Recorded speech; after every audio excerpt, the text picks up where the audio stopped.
Confusion over time and space. Every episode is a new start. Characters often break the fourth wall by saying, "Don't worry, it'll all be fine next episode." There are lots of intertextual references in their episodes. This opening sequence is a good example because it shows how broad their references are, from Hellboy to Frankenstein. They often reference contemporary issues such as Justin Bieber and Lady Gaga.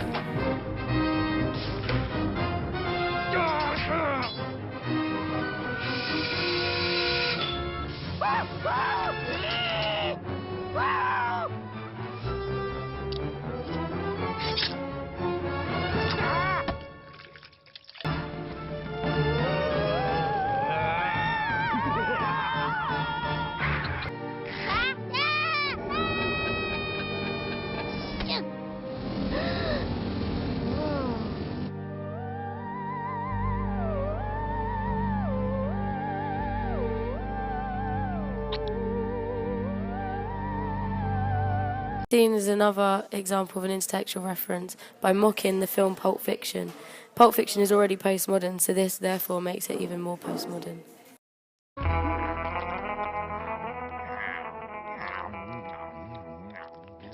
You know, I went to the McDonald's in Shelbyville on Friday night. The McWhat? McDonald's restaurant. I never heard of it either, but they have over 2,000 locations in this state alone. Must have sprung up overnight. You know the funniest thing, though?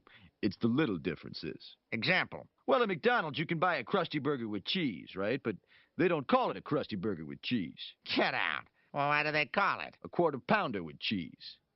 Hold it right there. Looks like the spider got himself a couple of flies.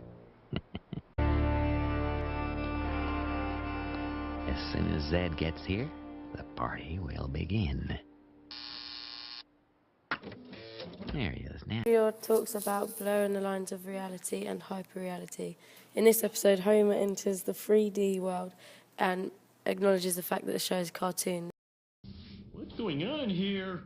I'm so bulgy. My stomach sticks way out in front and my... The Itchy and Scratchy show uses simulacra because it is a cartoon within a cartoon. It's also postmodern because it uses violence for the sake of violence. It's postmodern because it's set within The Simpsons. You can't tell the difference between what is The Simpsons and what is the show. 3 o'clock, 4 o'clock, a rock. 5, 6, 7 o'clock, 8 o'clock, a rock. It's for you, Pepper!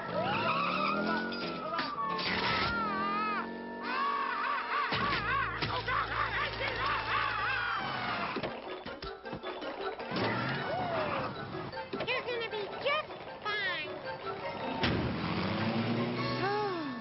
Hello, Scratchy. Big Popper, Richie Valens, Buddy Holly.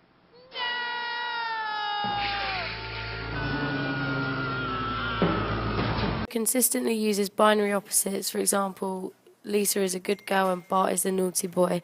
Homer is a slob and Marge is uptight. I don't get all this eyeball stuff. What are they supposed to represent? Eyeballs? It's Pomo. Postmodern. Yeah, all right. Weird for the sake of weird. Oh. The episode that I've chosen is the 18th Halloween special, Treehouse of Horror. It has 3 mini episodes within one. The first part is called E.T. Go Home. This is postmodern because at one point an alien makes a light of a racist comment about not being able to stay because he is Jewish. The second of 3 is called Mr. and Mrs. Simpson. It's a recreation of the film Mr. and Mrs. Smith. This makes it postmodern because it is an intertextual reference. The third of 3 is called Heck House. Ned is given godlike powers and demonstrated the 7 deadly sins, and at the end makes a comment towards the audience about going to hell and makes references to the big conglomerates like Fox News.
so amazing. Maybe reality's breaking. And I can keep on saying